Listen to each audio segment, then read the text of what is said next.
கூட்டணி குறித்து தேர்தலுக்கு பிறகு பரிசீலிக்கலாம்.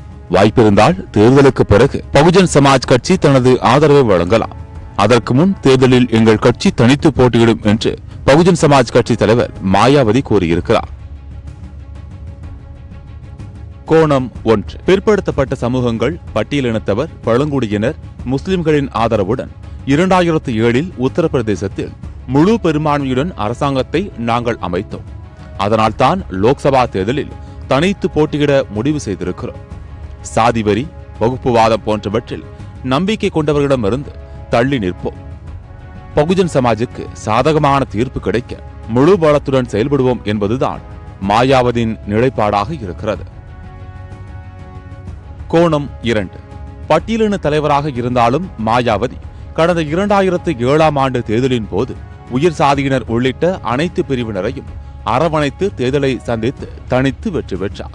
தனித்தே 5 ஆண்டுகள் ஆட்சியை நிறைவு செய்தார். அவரது வியூகம் அப்போது இந்தியாவுக்கே முன்மாதிரியாக பார்க்கப்பட்டது. ஆனால் பாஜக வளர்ச்சியடைந்தவுடன் உத்தரப்பிரதேசத்தின் வியூகமே மாறிவிட்டது என்பதுதான் யதார்த்தமான கள நிலவரமாகும். கோணம் 3.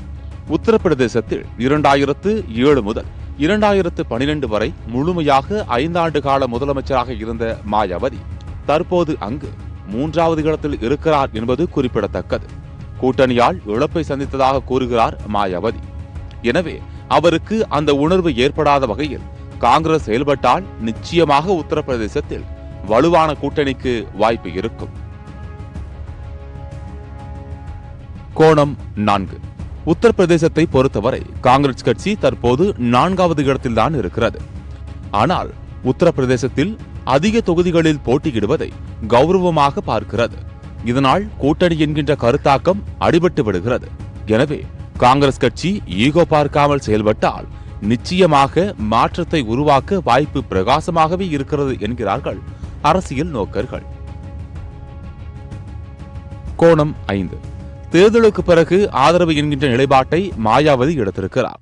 நிச்சயமாக ஒரு தொங்கு நாடாளுமன்றம் ஏற்பட்டால் மாயாவதியின் கோரிக்கையை ஏற்க பாஜக தயங்காது. அத்தகைய அணுகுமுறை காங்கிரசுக்கு இப்போதே ஏற்பட்டு விட்டால் உத்தரப்பிரதேசத்தில் காங்கிரஸ் கௌரவமான வெற்றியையாவது பெற வாய்ப்பிருக்கும்.